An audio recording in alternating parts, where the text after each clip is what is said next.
Bonjour à toutes et à tous et bienvenue dans ce nouveau webcast de la série Our Next Topic. Aujourd'hui, nous allons parler de mobilité et d'urbanisme. Ce sont deux domaines qui sont très fortement liés, comme on le verra. En effet, la mobilité joue un rôle clé dans la planification urbaine. On peut penser par exemple à la création d'environnements qui vont être favorables à encourager la mobilité durable. Afin de déjà se donner une idée. Alors, attendez, je n'arrive pas à descendre mon slide. Voilà, c'est bon. Afin de vous donner déjà une idée de l'importance de la mobilité ferroviaire, voici quelques chiffres clés. Donc, chaque personne en Suisse parcourt en moyenne un peu moins de 15 000 km par année. De ces 15 000 km, environ 15% sont effectués en train. Ce sont en outre pas moins de 806 gares et haltes qui existent actuellement dans notre pays. Et ces gares sont plus qu'un simple point de passage ou de transit. Ce sont des hubs où se rejoignent différentes formes de mobilité. En tant que telles, elles jouent un rôle tout à fait essentiel dans le développement économique et social des villes. On va par exemple parler aujourd'hui de l'effet des gares sur les prix de l'immobilier environnant.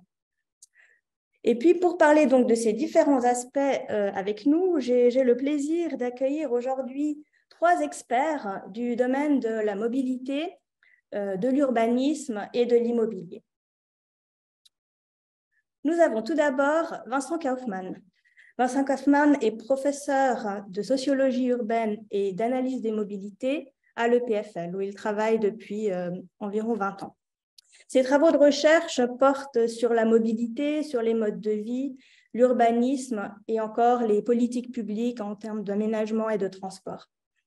En outre, Vincent Kaufmann est aussi vice-doyen pour l'éducation et le transfert des connaissances à la faculté ENAC, et ce depuis 2020.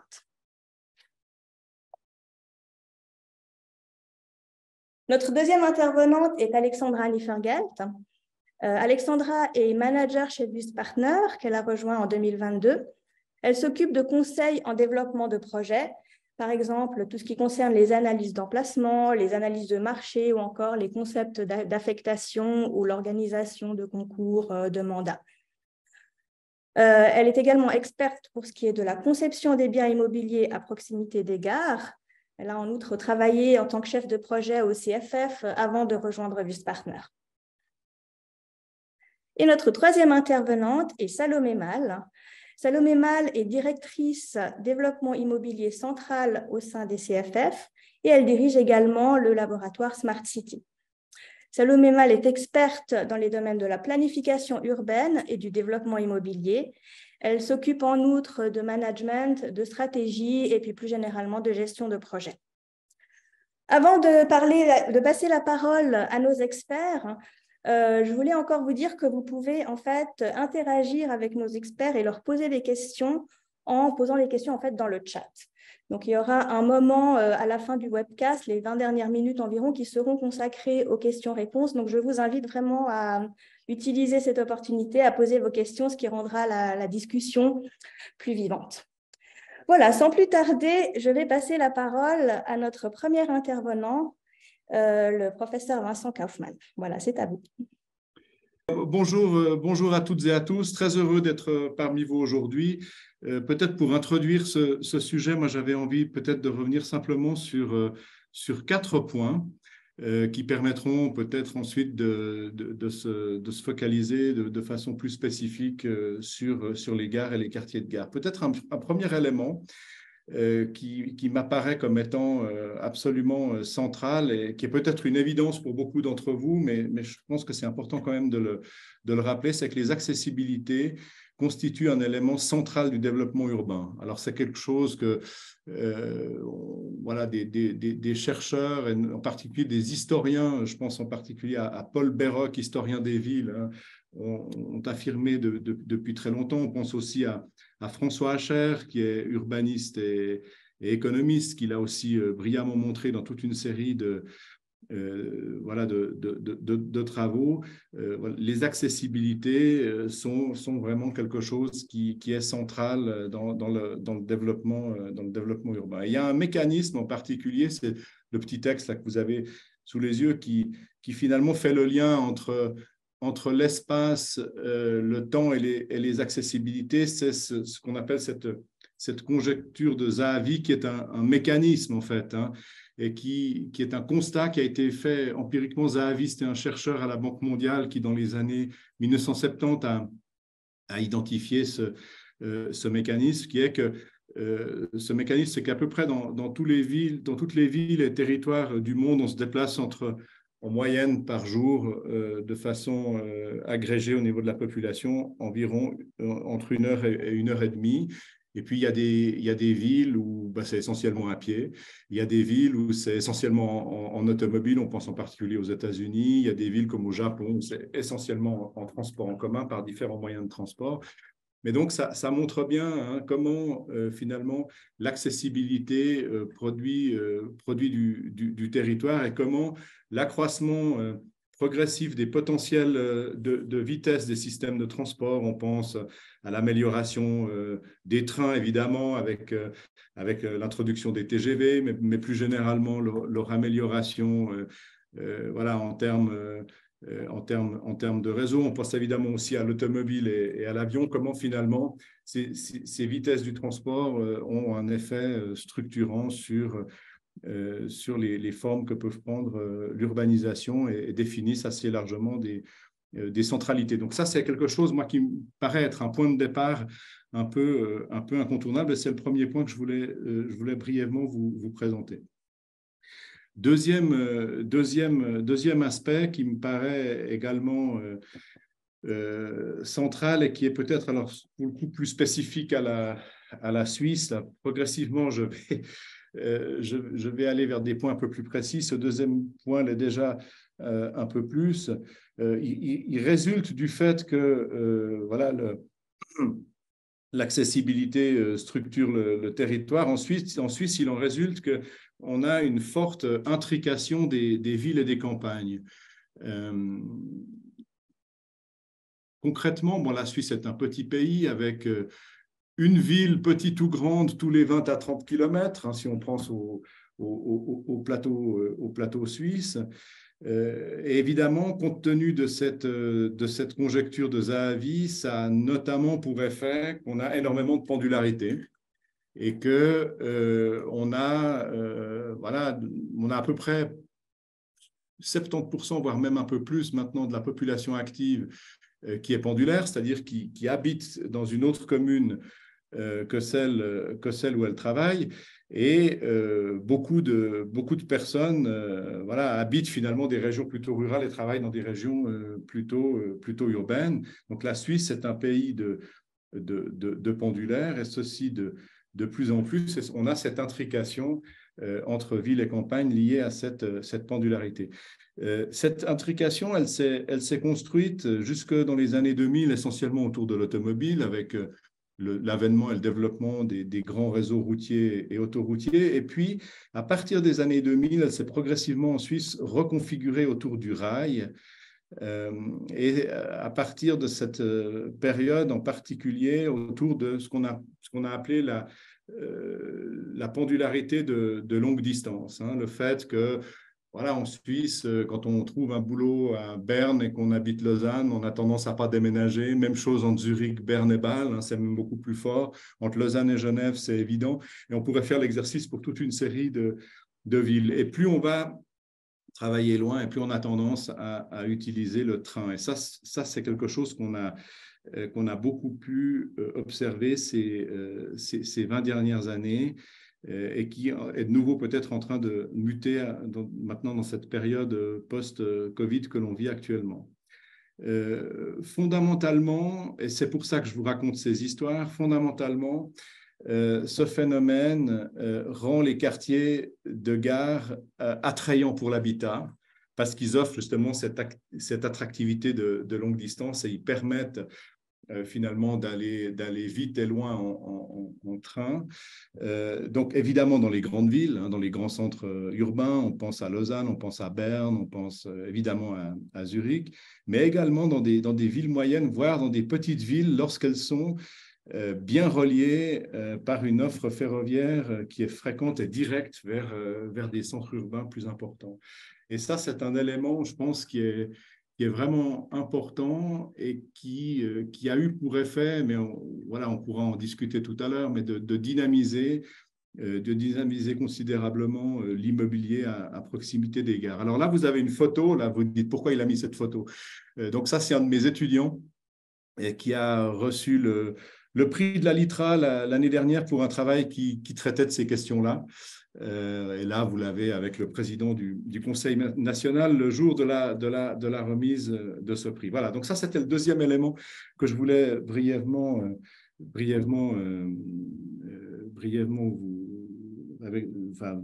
je voulais brièvement vous parler.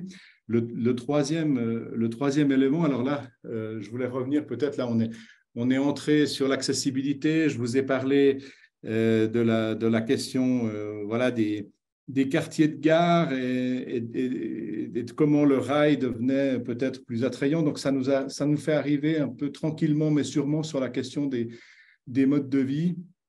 Et ce que l'on voit avec les modes de vie en Suisse ou plus généralement en Europe, là, la personne là, dont vous avez le schéma de vie quotidienne sous les yeux est française et vient d'une région rurale et elle a une activité professionnelle de graphiste, donc qui n'est pas voilà, un travail a priori intellectuel essentiellement, disons.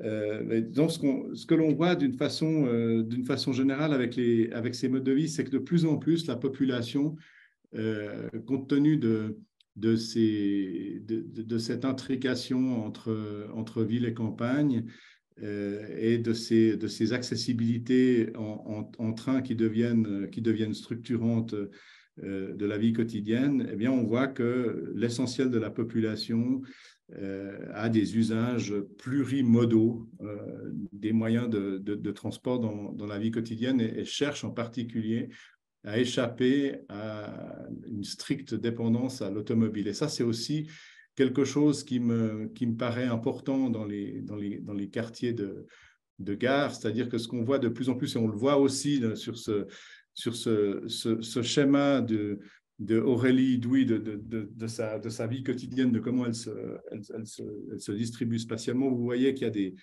y a des ronds qui sont entourés, c'est des localités dans lesquelles voilà, la vie se déroule dans une certaine proximité. Et en fait, de plus en plus, dans un lieu dans lequel on travaille, dans un lieu dans lequel on habite ou qu'on fréquente régulièrement, on a des attentes en matière de services et d'équipements de proximité. Et ça aussi, je crois que c'est quelque chose qui est très important pour les quartiers de gare. Un quartier de gare attrayant, voilà, il offre un certain nombre d'aménités de proximité, une diversité de densité, on pourrait dire ça comme ça, que l'on peut s'approprier dans le cadre de son mode de vie. Et ça, c'est quelque chose aussi qui me paraît important et qu'on a retrouvé dans de très nombreux travaux qu'on a pu mener ces dernières années.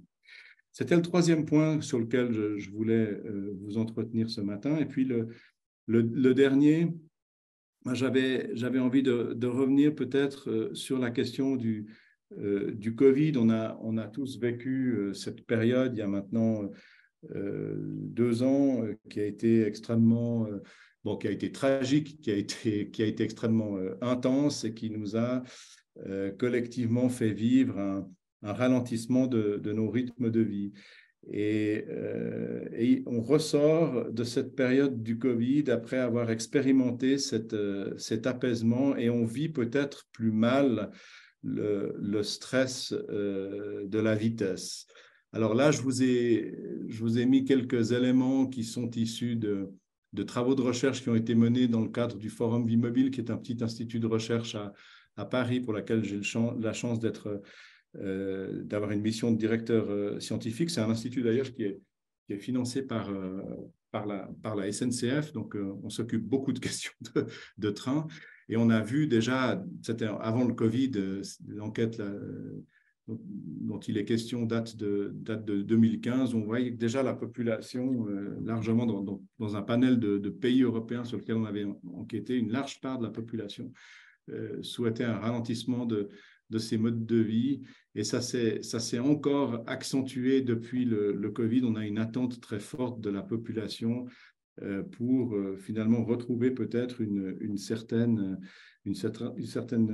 proximité, un apaisement dans sa vie quotidienne. Alors ça se traduit en particulier, puis je terminerai avec cet élément, par la volonté ou l'appétence qu'a une large part de la population avec le télétravail. Alors, pour tous ceux qui le peuvent, évidemment, on ne peut pas télétravailler dans toutes les professions, c'est bien évident, mais dans des professions où on peut télétravailler, effectivement, il y a le fait de télétravailler permet quelque part de s'affranchir de cette dépendance à la mobilité liée au fait en Suisse qu'on est un pays de pendulaire et donc peut-être de retrouver une vie quotidienne un peu plus paisible.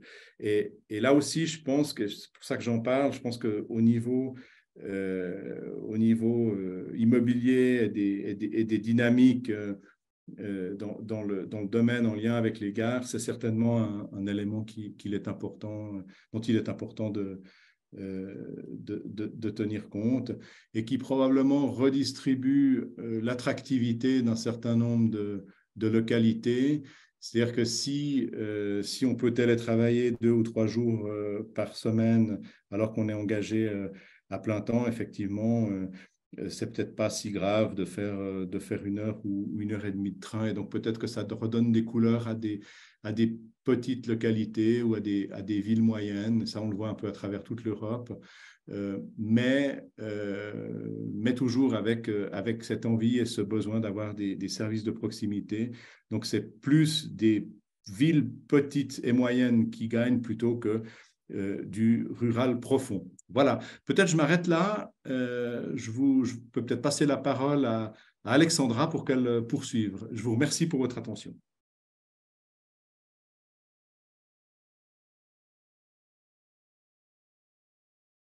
Merci beaucoup. Hop.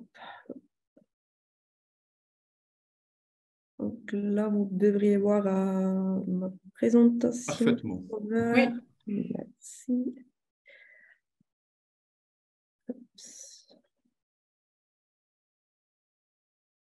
Voilà. Donc, bonjour à tout le monde. J'ai le plaisir de vous présenter les réflexions qu'on mène au sein de VUS Partners sur les fonctions des gares dans le tissu urbain. Déjà, pour commencer, pourquoi est-ce qu'on a besoin d'une stratégie immobilière? J'ai une entreprise ferroviaire. Donc, déjà, pour commencer, peut-être, il y a des différentes typologies des bâtiments dans une entreprise ferroviaire. Il y a d'un côté les gares, c'est qu'on connaît tout. Ensuite, il y a les bâtiments d'entretien, les trains. Et finalement, il y a aussi les bâtiments, les objets de placement, ou plutôt pour l'investissement. Ces 3 bâtiments ou ces 3 typologies, ils ont des objectifs différents. Donc, pour faire une stratégie de commercialisation, donc pour les gares, par exemple, c'est d'avoir une offre qui réponde aux besoins des clients et qui rende comme ça aussi l'accès au train plus attractif.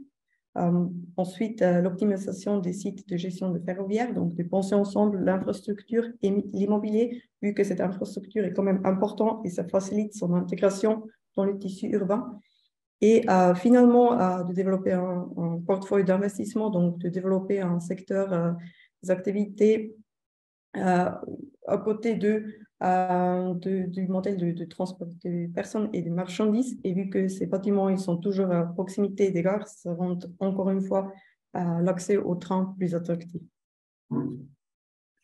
Une gare a plusieurs différentes fonctions dans le tissu urbain. Alexandra, en fait, tu es toujours sur le premier slide. Je ne sais pas si c'est normal ou pas. Ah, non, c'est pas normal. Ouais.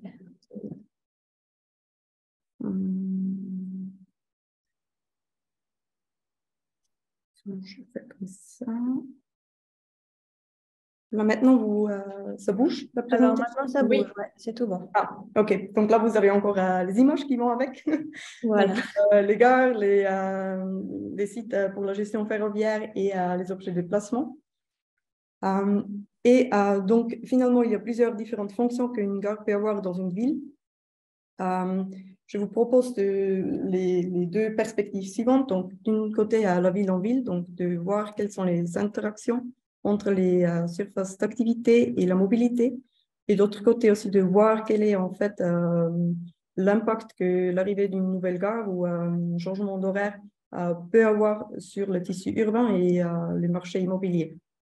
Donc, on commence avec cette interaction au sein de la gare.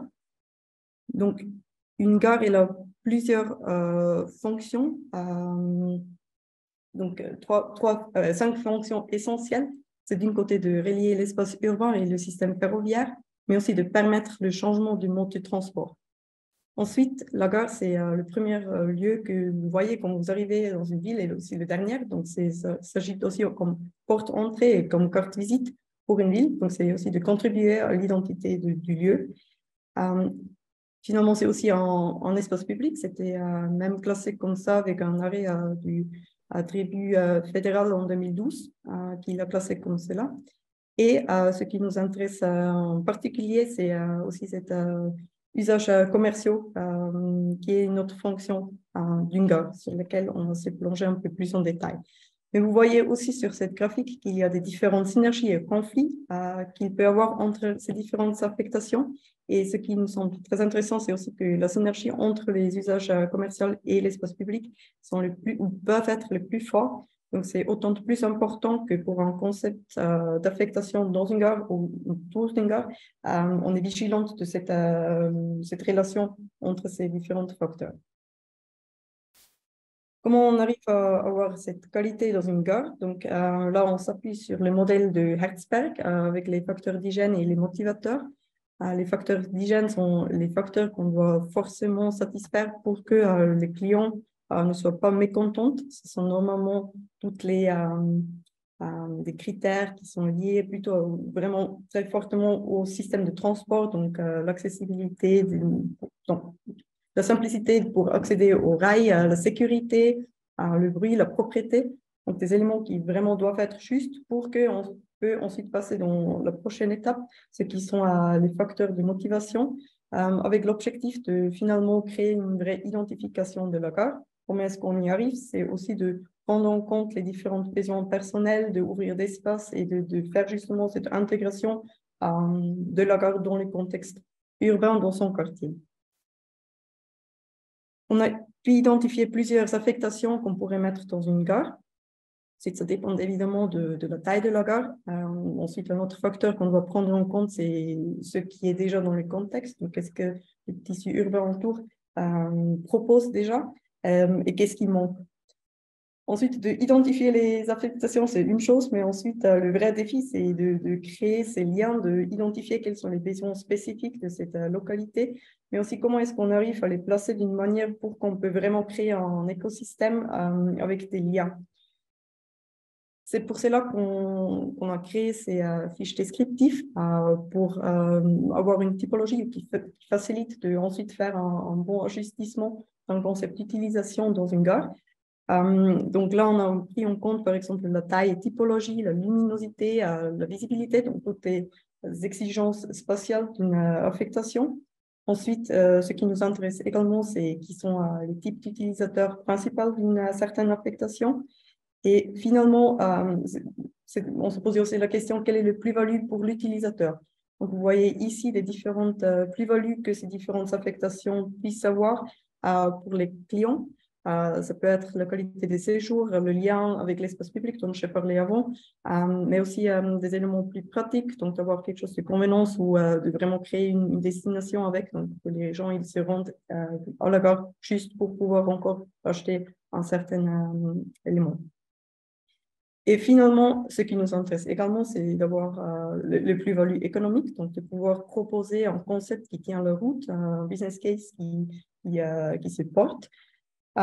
Et ça nous mène au prochain défi, c'est d'identifier les loyers dans une gare. Donc, comme je l'ai dit au début, c'est un peu un microcosme, une gare.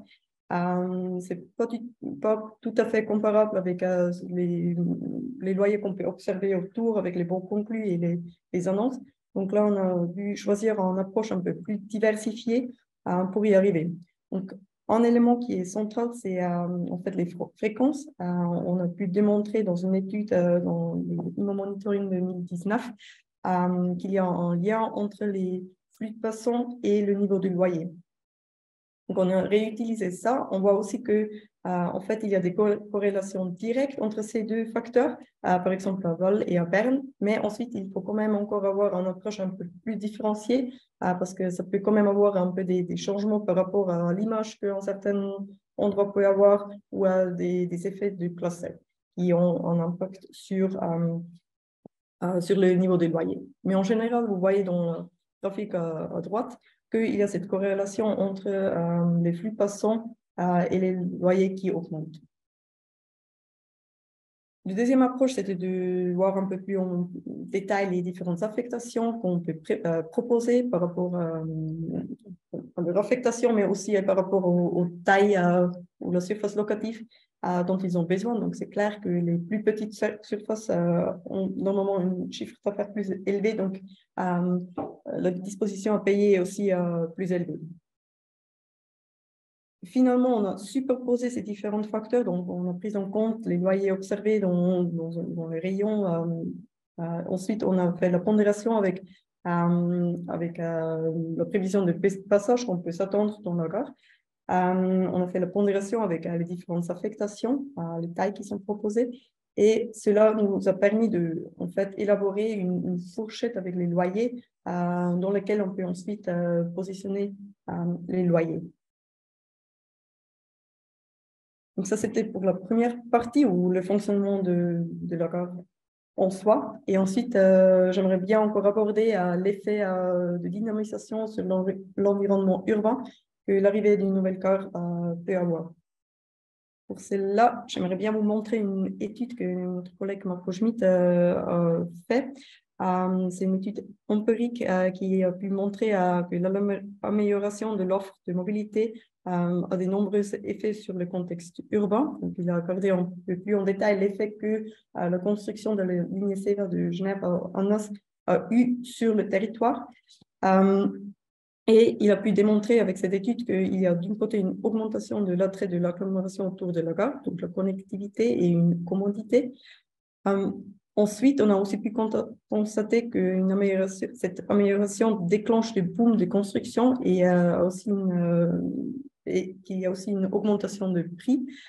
Et ces deux effets se matérialisent en fait déjà en prévision d'une amélioration de l'offre. Comme vous voyez en bas, donc en 2017, ça commence à monter. 2019, c'était la mise en service de la station, et c'est aussi là, depuis là où on a un effet significatif sur le niveau de loyer qui est de 18% de plus, et il y avait aussi cette augmentation de l'activité de construction de 9%. Et pour conclure, encore les effets qu'on a pu constater sur le tissu urbain, ce qui n'est pas tout à fait la même chose pour les centres urbains et la périphérie. Donc, pour les centres urbains, on peut observer que dans la gare et dans la proximité, il y a plutôt des pôles centraux avec des centres commerciaux et services qui se créent. Et ensuite, dans la proximité immédiate, c'est plutôt des espaces de bureaux qui sont créés. Tandis que pour la périphérie, on voit qu'il y a d'un côté une urbanisation push, une création d'un centre local, donc une incitation à s'installer près de la gare, et que c'est quand même plutôt, et ça c'est la grande différence avec les centres urbains, des surfaces résidentielles qui sont créées, mais ce qui fait encore une fois le lien, donc comme ça l'accessibilité au travail avec les transports publics s'améliore vu qu'on habite et travaille proche de la gare. Et je pense en termes de temps, je passe la parole à Corinne et Salomé, et je vous remercie pour votre attention. Merci Alexandra. Salomé, vous pouvez sans autre prendre la parole. Parfait, merci beaucoup. Donc, est-ce que vous voyez mon écran? Je pense que c'est bon. Parce que moi, je suis avec deux appareils dedans. Donc, voilà. Maintenant, c'est tout bon. Donc, Salomé Mal, en charge du développement immobilier au CFF. On l'a entendu tout à l'heure. Donc, avec mon équipe, nous développons des quartiers gares au niveau national. Ce sont des interfaces de mobilité entre ville et rail. Donc, on a entendu beaucoup de choses très intéressantes sur les aspects sociétaux, sur les aspects économiques et processuels. Et puis, on aimerait mener une discussion avec vous dans 5 minutes, dès que j'ai fini ma présentation. Et je vais donc simplement vous présenter un peu nos processus à CFF Immobilier, comment arrive-t-on finalement à construire ces nouveaux quartiers-gares dont on vient d'entendre tous les défis et les enjeux pour que nous puissions après discuter, parce que moi j'ai plein de questions sur la présentation de M. Kaufmann et d'Alexandra, donc je me réjouis de la discussion. Alors nous l'avons entendu, hein, les quartiers-gares sont des espaces singuliers, des espaces centraux dans les villes depuis toujours. Ça, je n'ai pas besoin de vous l'expliquer. Ici, vous avez par exemple la gare de Bâle. La gare de Bâle a même été déplacée, pas celle-ci, la gare allemande a été déplacée au sein de la ville pour suivre finalement le développement immobilier. Donc, on se situe dans des espaces en permanente mutation. Ce sont des espaces complexes. Et la première problématique donc, singulière liée à cette planification urbaine autour des gares, c'est cet aspect d'espace en permanente évolution. À la différence d'autres projets CFF que vous connaissez peut-être, qui sont sur des sites beaucoup plus liés à un ancien usage ferroviaire, des sites qui ont été libérés de l'usage ferroviaire mais qui ne sont pas à proximité des gares, nous opérons ici avec mon équipe à cœur ouvert. La gare, c'est souvent le cœur de la ville. Ici, ça pulse. On ne peut ni durant la planification,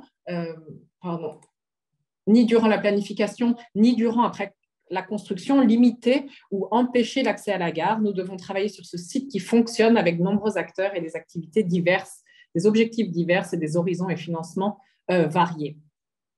Ça, c'est le premier défi. Le deuxième défi, c'est un site qui évolue et qui rend parfois nos planifications obsolètes. C'est un challenge devant lequel on est souvent confronté avec mon équipe.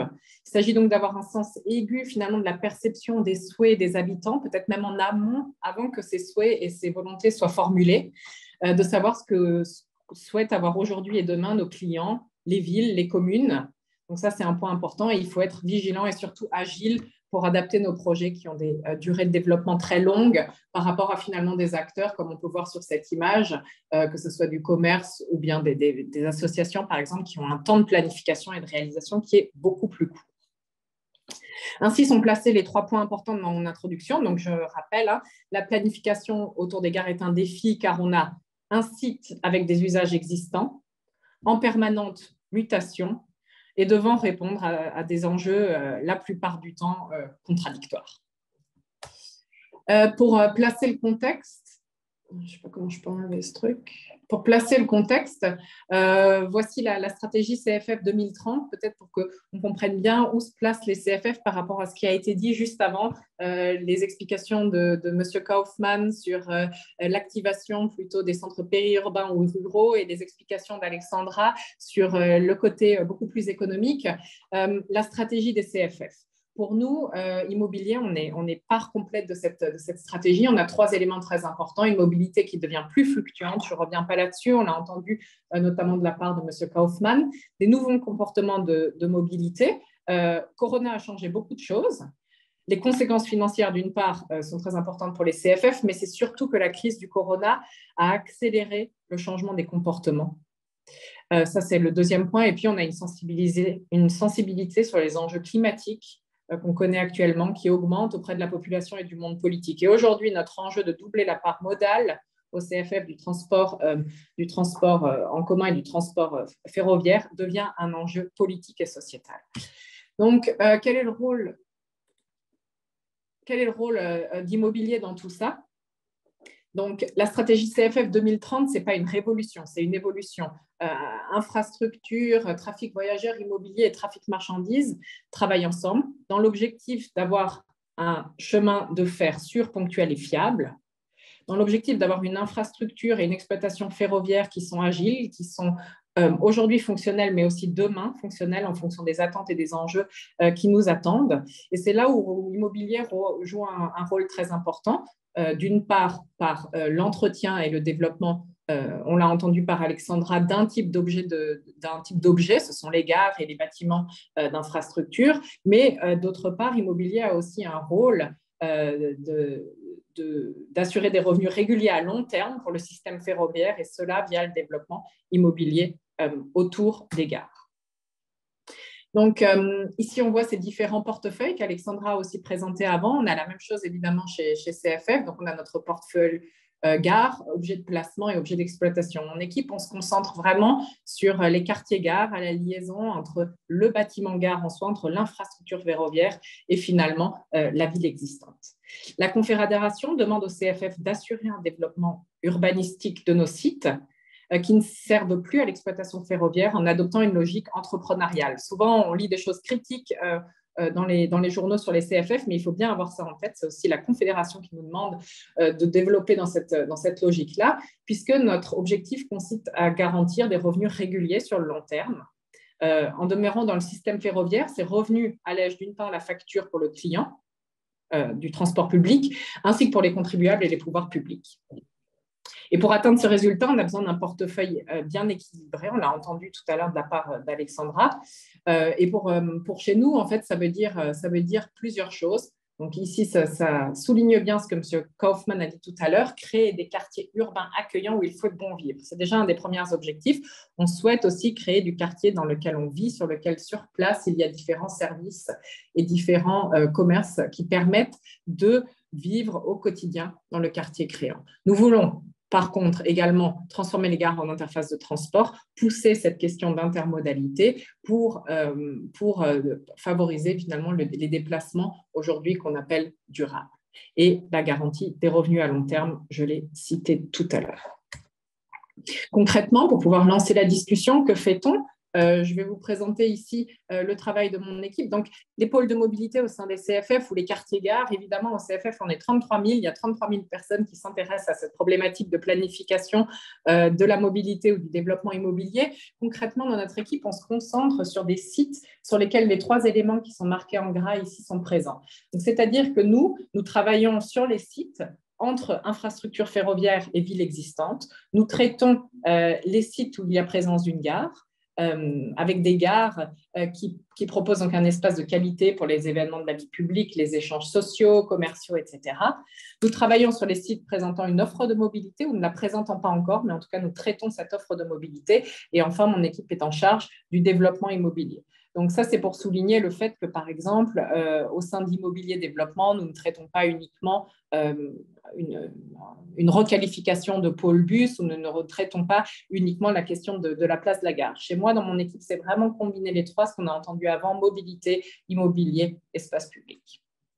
Et comment fait-on ça ? On agit en tant que développeur de nouveaux quartiers, donc, qui sont des fermetures éclairs entre la ville existante. Donc, vous le voyez ici, on est à Lenzburg. Ici, on se situe vraiment sur un site qui est en profonde mutation. D'où vient la mutation ? Très souvent, chez CFF, la mutation vient de nos collègues d'infrastructure. Ici, à Lenzburg, concrètement, on a un élargissement du faisceau de voies. On a un bâtiment voyageur qui va devoir être démoli, reconstruit. On a des nouvelles infrastructures qui sont construites. Et dans ce cadre-là, chez Immobilier Développement, nous sommes en charge d'un développement concerté. On met à table l'ensemble des acteurs, que ce soit ici des privés. Donc on a certains privés, on a PostFinance, on a évidemment la ville, le canton qui sont acteurs, CFF Infrastructure et CFF Immobilier. Et notre objectif est ici de développer un quartier, en commun. Les défis sont, vous pouvez vous l'imaginer, au vu des nombreux acteurs, des plannings, des financements et des maîtres d'œuvre distincts. Créer un espace fonctionnel et qualitatif est ici extrêmement complexe. On a finalement un processus qui est plus long, plus cher qu'un développement immobilier classique que nos collègues de la branche immobilière non CFF connaissent ou qu'un site qui est complètement dissocié d'une infrastructure ferroviaire pourrait connaître aussi. Comment faisons ça ? Nous souhaitons quand même assurer nos objectifs de qualité. Nous avons donc des processus qui nous permettent de développer cette qualité. Donc, dans tout notre développement de quartier, toutes les parties prenantes importantes sont intégrées au processus de planification dès le début. C'est déjà un premier élément des CFF. Quand on commence à réfléchir sur un site, on pense au-delà des frontières foncières, et on se met tous autour de la table. Dans un deuxième temps, on a un processus qui se concentre sur 6 étapes. Étude de faisabilité, étude d'urbanisme, un plan d'affectation spéciale, un concours de projet de construction, réalisation.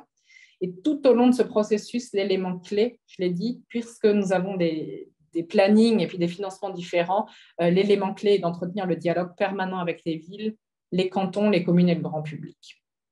Les CFF, on est conscient de notre responsabilité. On le lit dans la presse souvent, le développement immobilier ou le train en général, ça polarise. Et nous sommes très conscients de notre responsabilité, en particulier sur des sites où cette image-là est assez caricaturale, un site très, très important en cœur de ville, aujourd'hui créant une césure extrêmement forte entre des quartiers, créant une césure de fonctionnalité, mais aussi une césure au niveau de l'espace public. Et nous sommes conscients de notre responsabilité là-dessus. Et c'est pour ça qu'on s'engage sur nos processus de qualité. Concrètement, qu'est-ce que ça veut dire ? On a, les dernières années, développé une stratégie forte sur la culture du bâti. Pour nous, cette culture du bâti, elle s'inscrit dans le contexte des évolutions et des enjeux sociétaux, écologiques et économiques. Donc, nous souhaitons contribuer au maintien et au développement durable des lieux de vie. Cela va de la gestion soigneuse de la substance existante. Vous connaissez tous des bâtiments CFF. Tout le monde a une image d'un bâtiment sur lequel on se dit « Ah, c'est une substance existante qu'il faudrait conserver ». Ces bâtiments sont souvent classés, monuments historiques, mais on pense aussi au développement des sites à penser aujourd'hui pour demain. Donc pour nous, la culture du bâti va bien au-delà de la préservation du patrimoine architectural. On pratique une culture du bâti de qualité par l'application des processus que j'ai présentés juste avant, mais avant tout aussi par la collaboration avec les villes et les communes. Et la question, en fait, pour nous, c'est comment faire évoluer ces sites et les aménager de façon durable pour les générations futures. Comment s'accorde la densification urbaine et la culture du bâti? Quels besoins pour les espaces non bâtis, on le voit ici? Quels sont les besoins pour améliorer le climat urbain?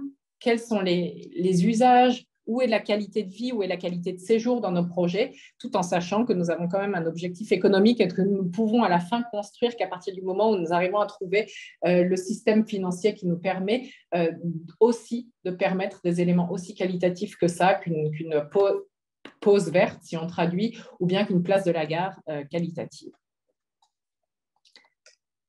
Et ma dernière diapo, avant qu'on lance la discussion, donc là, c'est simplement pour vous visualiser la problématique dans laquelle on se trouve, nous. On a des sites extrêmement contraints. Je le répète une dernière fois pour qu'on puisse bien lancer la discussion. Des processus de planification parallèles et asynchrones en fonction des différents acteurs qu'on a, des missions et des financements de différentes natures et des objectifs évoluant au fil du temps. La synthèse de ma présentation, donc celui qui planifie une gare travaille sur un quartier de ville. Les autorités, les utilisateurs, les exploitants ne sont pas les seuls à jouer un rôle important dans ce domaine. Il y a énormément aussi de groupes d'intérêt qu'il faut impliquer, notamment ceux liés à la mobilité, qui jouent également un rôle très important. Donc, on est ici sur un espace urbain multifonctionnel, un besoin de concertation indéniable, une volonté des CFF de favoriser l'accès au rail, une volonté aussi de réduire finalement cette infrastructure qui est souvent très contraignante dans la ville, une perméabilité qui doit être augmentée, et puis la question du revenu et du portefeuille. Enfin, sur la durabilité, évidemment, on a les sujets, je l'ai évoqué tout à l'heure, les sujets de bâtiments protégés, etc. Nous avons par contre, au niveau social aussi, la question du champ des logements à loyer modéré. L'économie circulaire, ce sont des sujets qui nous concernent fortement, les dépenses et la production d'énergie. Voilà la synthèse pour lancer la discussion. Je vous remercie. Et puis, si vous avez trouvé la présentation intéressante ou si vous trouvez un projet passionnant, une petite info, je recrute, n'hésitez pas à venir vers nous. Je cherche actuellement un chef de projet en parlant français et allemand. Voilà, c'est mon petit spot publicitaire pour notre équipe. Merci. Voilà, bien noté. Merci Salomé. Alors, merci à nos trois intervenants pour leurs excellentes présentations. Chers participants, je vous invite aussi à poser des questions sur le chat s'il y a quelque chose qui vous vient à l'esprit, qui vous taraude et que vous avez envie de demander à nos experts, c'est l'occasion. Pour lancer déjà la discussion, peut-être une première question que je pourrais poser à Vincent Kaufmann. Vous avez parlé tout à l'heure donc des effets du Covid et puis en fait, il y a en quelque sorte deux effets contradictoires. Donc d'une part, on a envie d'avoir plus de calme et donc on profite du télétravail peut-être pour minimiser le temps de transport. Mais en même temps, vu qu'on peut télétravailler, on peut aussi s'installer plus loin du bureau et donc voilà. Et je me demandais un peu, est-ce qu'on sait lequel de ces effets prédomine? Est-ce qu'on voit qu'il y a une baisse de la mobilité grâce au télétravail ou est-ce que finalement le télétravail, ça fait qu'on voilà, on bouge moins souvent, mais plus loin. Une belle question, merci pour cette question. Je pense qu'il y a plein d'éléments de réponse. D'abord, effectivement, ça pousse à aller habiter plus loin. On se dit, et on le voit notamment dans des travaux récents avec des résidences secondaires qui deviennent peut-être moins secondaires. On se dit, ah, mais ce chalet ou cette maison en Valais où on passe les week-ends, dans le fond, si on télétravaille, on pourrait peut-être s'y installer un peu plus et puis combiner avec le logement qu'on a par ailleurs à Lausanne. Et puis tout d'un coup, on se retrouve à penduler depuis le Valais pour venir travailler, je ne sais pas, en région lausannoise ou genevoise. Et effectivement, il y a des effets qui sont assez, c'est des effets rebonds qui sont assez intéressants et qui ont effectivement un effet aussi de report modal du train vers la voiture. Ça, on commence à le voir. Alors après, au niveau de la quantification, évidemment, ce n'est pas tout le monde, hein. C'est pas tout le monde. D'abord, tout le monde ne peut pas télétravailler. Le télétravail, potentiellement, il concerne à peu près un actif sur 2 en Suisse, compte tenu des branches, et la distribution des professions. Il y a aussi des questions de revenus. Il y a des questions de composition du ménage qui sont associées. Il est peut-être moins attrayant. Il est peut-être au contraire plus attrayant pour des ménages avec des enfants de partir loin pour pouvoir se payer peut-être une maison individuelle ou semi-individuelle qu'on ne peut pas se payer proche de la ville. Puis tout d'un coup, ça devient possible parce que si on peut télétravailler, alors la friction de la distance est peut-être moins présente dans la vie quotidienne. Donc effectivement, on a ces éléments qui jouent un rôle assez important. Ça a été rappelé par Salomé tout à l'heure, elle l'a dit juste en passant que finalement la crise du Covid avait des effets sur le modèle économique du train. Ce qu'on voit concrètement, c'est que voilà, les pendulaires qui travaillaient le plus loin étaient les plus gros utilisateurs du train en Suisse. Il y avait vraiment une corrélation. Je me souviens des chiffres 2018. En 2018, on avait à peu près 10% de la population active qui travaillait à plus de 50 km de son domicile principal. Et quand on regarde les pratiques modales de ces gens pour aller bosser, eh ben, ils prennent essentiellement le train parce que dans le train, on peut utiliser son temps, parce que c'est moins coûteux, moins fatigant. C'est aussi peut-être moins dangereux conduire voilà, quand on a passé une journée de travail pendant 1h30 sur autoroute et pas forcément bon. Donc, il y a toute une série de raisons liées à ça. Ce qu'on voit aussi maintenant, c'est que les personnes qui travaillent très loin de leur domicile ont aussi tendance à beaucoup plus télétravailler, donc à ne plus prendre d'abonnement général, donc à continuer à aller en train, évidemment, 1 ou 2 jours par semaine, mais le reste du temps à rester dans la localité dans laquelle elles habitent. Et donc, effectivement, ça pose toutes sortes de questions sur les usages du ferroviaire. Ce qu'on voit aussi, puis je m'arrête là, sinon je vais prendre tout le temps à disposition, c'est que les déplacements qui se font plus pour le travail ont tendance à se faire pour le motif loisir et de façon beaucoup plus diffuse dans le territoire, donc moins massifiée. Les flux pendulaires, c'est souvent des flux assez massifiés vers certaines destinations où il y a beaucoup d'emplois. Là, sur les destinations de loisirs, on est sur des choses qui sont beaucoup moins massifiées, qui sont beaucoup plus diversifiées aussi au niveau des horaires, que ce soit après-midi, soirée, week-end. Et donc, là, il y a sans doute aussi un enjeu et qui a certainement aussi des implications immobilières. Voilà, merci. Merci beaucoup pour cette réponse. Alors, je vois que ça commence à venir sur le chat. Alors, déjà, peut-être une première question pour Salomé Mal, qui vient de Nicolas Kerguignas et demande comment vous impliquez les différents acteurs pour financer les espaces qualitatifs de type place de la gare, etc. Oui, volontiers. Merci pour la question. Je vais me permettre de combiner, donc de répondre à la question, si ça joue, Corinne, la question des financements et la question du loyer à logement, du segment de logement, puisque pour nous, c'est quelque chose qui est assez corrélé. Alors, pour la première question, comment impliquez-vous les différents acteurs pour financer des espaces qualitatif type place de la gare. Donc, le financement, c'est un élément clé de nos projets et processus. Ça, c'est clair, hein, c'est le nerf de la guerre. On a beau développer le meilleur projet qualitatif au niveau d'un développement conceptuel, à la fin, la question principale est qui finance quoi et comment. Donc, un premier point, tout d'abord, pour bien se rappeler les choses au niveau des places de gare et au niveau des gares. Il n'est pas possible de combiner différents financements de la Confédération. C'est déjà un élément clé. Donc, tout ce qui est financé par le BIF, les financements ferroviaires, donc que nos collègues font, ne peut pas, par exemple, être financé par un programme d'agglomération. C'est des compétences que j'ai dans mon équipe. Les chefs de projet généraux ont ces mécanos de financement en tête et cherchent avec villes, communes, cantons et éventuellement développeurs privés possible au-delà des frontières foncières. Et je pense que c'est là où on est très fort sur nos développements. On développe un projet global pendant des années et des années. Ce sont des processus très longs. Et en parallèle, on réfléchit toujours à mais où sera le pot de financement. Et ensuite, quand on arrive dans la concrétisation du projet, très souvent, ça sera étapé. Une étapisation qui est souvent liée au fonds de financement. On peut regarder l'exemple de Lenzbourg qu'on a vu juste avant. Infrastructure démarrera avant nous. Ils ont un fonds de développement. La place de la gare va être financée. On souhaite la faire financer par le programme d'agglomération puisqu'on répond complètement aux objectifs d'un programme d'agglomération en développant un pôle de bus, en développant des espaces verts, en développant finalement des espaces publics qui nous permettent d'accéder d'une part à une mobilité, mais d'autre part aussi de répondre à des objectifs de développement durable. Donc, je pense que la clé dans tout ça, c'est d'avoir un projet global, une vision globale et ensuite de trouver une combinaison intelligente des différents types de financement.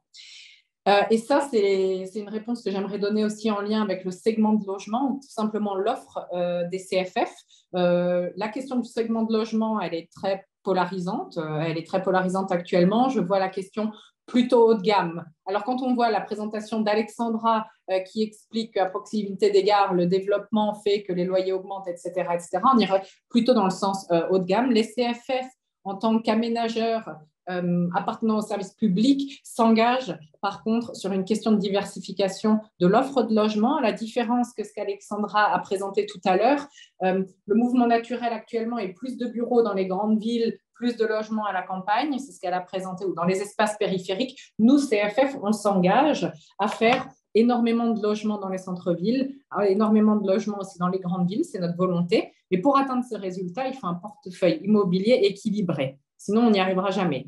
Donc, dans le secteur de la construction de logements, on s'engage sur la forme d'un mix entre offres à prix modéré ou d'utilité publique et des offres au prix de marché. C'est clair, il faut qu'on ait un mix intelligent pour pouvoir construire. Et cette solution permet donc de développer des quartiers diversifiés et vivants. On est persuadé que par sa diversification de l'offre de logement, on gagne aussi en attractivité et on gagne en qualité. Et on souhaite donc proposer à long terme 33%, donc 30% à peu près de nos logements seront sur le segment de prix modéré. Merci beaucoup, Salomé Mal, pour vos réponses. J'amène peut-être une question maintenant pour Alexandra de la part de Fanny Mignon qui demande quels sont les types d'équipements, que ce soit vie ou mobilité, qui seraient désirés et qui apporteraient vraiment de l'attractivité au rail, une plus-value.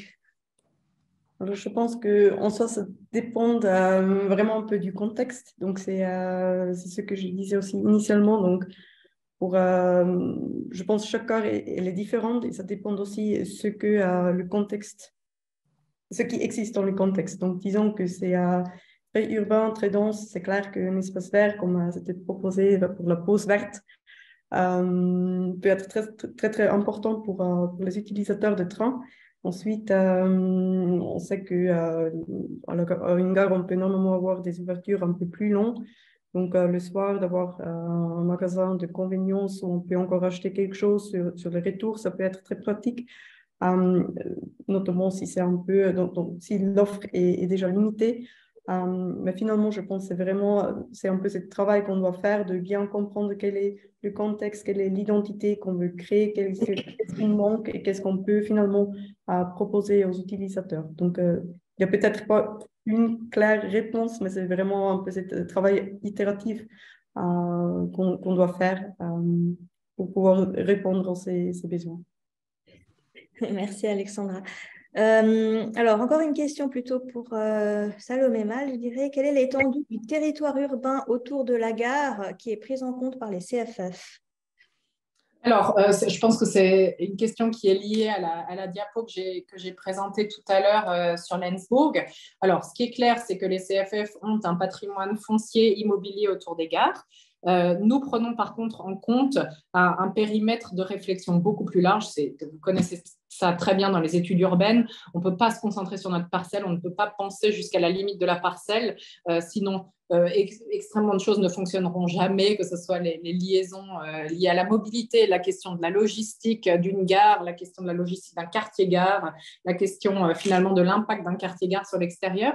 Donc, on considère un quartier plus large, on implique les acteurs fonciers qui sont concernés. Dans mon équipe, forcément, les villes et les communes ainsi que les cantons, puisque les places de gare sont souvent propriété des cantons et des villes. Donc, on travaille là-dessus. On a toujours nos collègues d'infra. Donc, globalement, c'est un quartier global, comme on fait dans de nombreuses études, pour pouvoir justement répondre à ces questions très fortes liées à la mobilité et au développement immobilier. Merci pour votre réponse. Peut-être encore une question pour vous, Madame Mal. Autour des gares, n'y a-t-il pas souvent conflit entre la volonté de développement immobilier et le besoin en espace pour les autres types de transports publics qui sont liés à la gare, donc le bus, le tram, etc.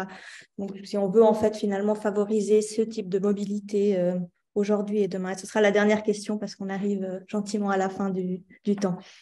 Alors, la personne, je ne vois plus les questions, donc la personne qui a posé cette question, bienvenue dans mon équipe, c'est notre quotidien. C'est Anonymous Attendee qui a posé la question. Donc voilà. C'est la problématique quotidienne à laquelle on est confronté, donc sur un développement urbain à proximité des gares qui doit répondre de plus en plus à de plus en plus d'objectifs. Ce n'est pas quelque chose de nouveau. Depuis des centaines d'années, une gare doit répondre à de nombreux objectifs, mais actuellement, on se retrouve sur des espaces fonciers contraints, des espaces fonciers qui sont de plus en plus réduits. Les CFF ont des petits espaces disponibles autour des gares, surtout quand on parle des petites et moyennes gares. Sur ces espaces-là, il y a quand même une attente de développement de la mobilité, de développement des services, des commerces, du logement. Il faut aussi qu'il y ait des bancs, il faut qu'il y ait des arbres, etc., etc. Et donc, c'est là où beaucoup d'intelligence, beaucoup de créativité et beaucoup d'agilité est demandée. On a nos processus, on est très content d'avoir nos processus parce que ce sont un peu nos garde-fous. Et au sein de ces processus, on essaie de trouver le meilleur dénominateur commun permettant d'avoir un projet viable économiquement et d'un projet souhaitable socialement. Et oui, c'est un gros défi. Merci beaucoup. Donc, ce sera le mot de la fin parce qu'on arrive là à la fin de l'heure de ce webcast. Donc, je remercie tout d'abord nos trois intervenants, encore une fois, pour leur présentation, mais aussi pour leur discussion, leur implication dans ce webcast. Et bien sûr, je vous remercie, vous, auditeurs, aussi pour votre présence et pour vos questions qui ont vraiment animé ce débat. Je profite encore pour vous parler des prochains événements qui seront organisés par BusPartner. Donc, nous avons une formation sur l'économie et l'immobilier qui aura lieu le 29 juin à Lausanne. Et puis, pour ceux qui sont intéressés sur le thème de la durabilité qu'on a un peu abordé aujourd'hui, il y a une formation de 3 jours qu'on organise au mois de septembre également à Lausanne. N'hésitez pas à regarder et vous inscrire. Je vous enverrai les PDF, enfin vous recevrez les PDF des présentations de tout le monde dans les prochains jours et la vidéo sera également mise en ligne si vous avez envie de revoir ce webcast. Voilà, merci à tous et je vous souhaite une excellente journée.